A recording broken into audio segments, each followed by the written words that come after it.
BoJack Horseman started as a comedy show about a washed-up actor and ended as a poignant exploration of loneliness, depression and self-acceptance that acts as a mirror through which the viewer is invited to learn something about themselves. Through a variety of characters possessing a wide range of life philosophies, happiness is dissected as a concept, and the benefits and limitations of each approach is explored. An interesting thing about BoJack Horseman is its satirical use of cartoon animals to explore the concept of what it means to be human. Self-worth, existentialism, nihilism and a range of intrinsically human traits are explored through the anthropomorphized animals. Exploring these heavy concepts in a colourful, satirical way actually helps the show achieve new depths while not being overly miserable, inviting the viewer to explore how this vibrant cartoon mirrors their own life. The true question is, how does the ending of BoJack Horseman affect the overall message of the show? What does BoJack ultimately teach us about loneliness, self-acceptance, depression, addiction and happiness now that we can reflect from the very end? Let's get into it, and of course, spoilers ahead. Welcome to the Film Essay. The ending of the show contains so many references to previous episodes that it's impossible to unpack, but I'll try to explain a few of the key ones before we get into the analysis.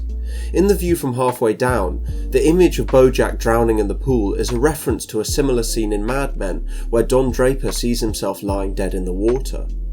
In BoJack's semi-lucid state, he sees his father, Butterscotch, except he doesn't look like Butterscotch. Instead, he is Secretariat, the horse that, all the way back in the very first episode, BoJack called his personal hero. Butterscotch admits for the first time that he really cared about his son. In that moment, the fact that Butterscotch has taken on the form of Secretariat makes perfect, heartbreaking sense.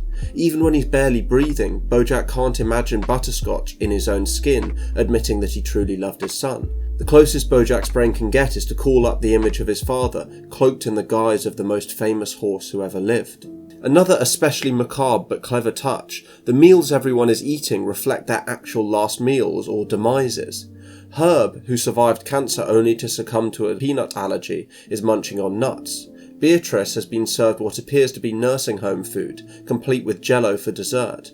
As for BoJack, his plate is stacked with a huge pile of pills, and his water tastes like chlorine, a reference to the pool he lies drowning in. The oil is something incredibly significant in this episode. It can be seen to represent a lot of things: BoJack's sadness, his guilt, maybe the dark side of his personality. In Season 2, Episode 11, Escape from LA, Charlotte says that BoJack is filled with tar, a reference to how he used to remark that LA is sinking into the tar and the oil. She now remarks that BoJack has become this dark tar, and so in a way the oil in this episode represents the LA life BoJack never left behind. To analyse what the ending means for the overall message of the show, it is first necessary to look at what BoJack Horseman has shown us about life, depression and happiness in the previous 5 seasons. A real theme of the show has been the necessity for taking responsibility for your own actions and your own happiness. This brings to mind Todd's most memorable outburst in Season 3, when he tells BoJack that he needs to be better. It's not the alcohol, the drugs, his childhood or his career that make him a bad person, it's who he intrinsically is. Cuddly Whiskers developed this idea earlier on in the season when he said, "You have to take responsibility for your own happiness. Even if it means hurting others or leaving others or not being what others want you to be." As he famously says, it takes a long time for you to truly realise how miserable you are, and even longer to realise that it doesn't have to be this way. Ultimately, the previous seasons show us that the harsh truth is that you must take control and responsibility for your own happiness.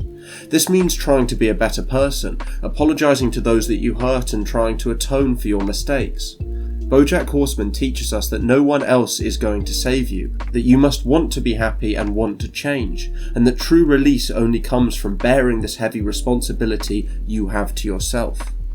The final episodes build on this idea by demonstrating that no matter how much you try to be a better person, you cannot change the past. BoJack does several things to better himself in the first 6 episodes of Season 6. He attends rehab and becomes sober, he tells those around him that he cares about them and that he is sorry for the pain he has caused. And while these are brilliant steps in a positive direction for his character, the end of the first 6 episodes show us that some of the things in BoJack's past will never truly be fixed, no matter how many times he says sorry.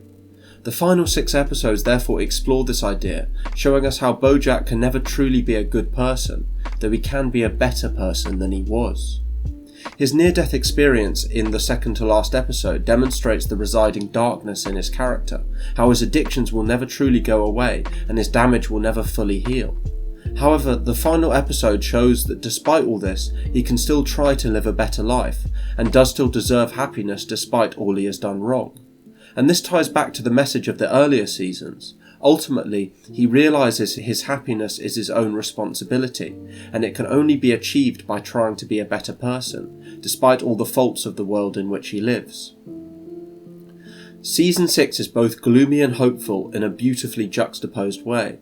It's sad that the series ends with BoJack and Diane's friendship seemingly over, but both have grown, and life has affected both of them in different ways. To make the ending too uplifting would have been to deny the core value of the show, and all we had seen over the past 6 seasons. At times it was dark, but there is always a sliver of light and hope in the world of BoJack that teaches us that while it may be difficult, all we have are a series of moments every day, and all we can truly do is to try to be the best versions of ourselves in these moments. BoJack Horseman is an exceptional show, and one that should live on in the lives of its fans for a generation. Thank you for watching. Please subscribe for more content.